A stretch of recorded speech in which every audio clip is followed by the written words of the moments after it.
Here we have an 89 Softail in the shop. The customer had an engine seize up on the highway, locked up the rear wheel.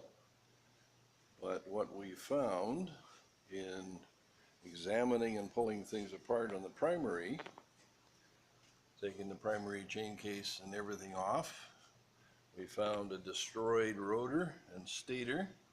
Stator all bent to pieces on the iron plates, steel plates, and it seized up in the motor, stopped her dead.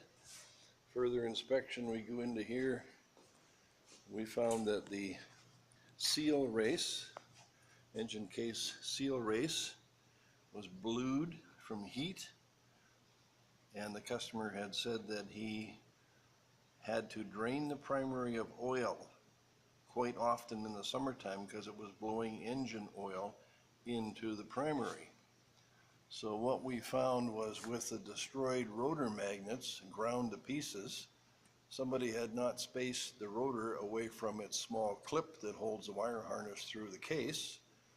When they put the rotor on and tightened everything up with the primary chain and sprocket, it ate the screw heads off, and consequently after a few years the damage was done. So I was very concerned about the case bearing, the outer case bearing, Timkin bearing.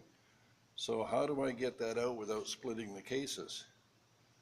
First off, on the seal race, I had to cut a piece of pipe appropriately sized and slotted and welded that to the old seal race. Then I was able to put a puller on it and pull it out. With the notches I cut in there, we could then use a cheap puller and just pull the race out.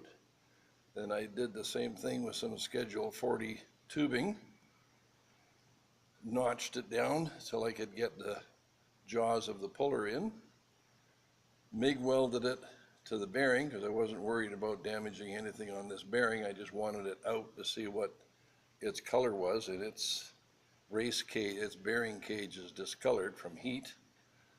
So we got that out without taking the engine apart. The race looks okay.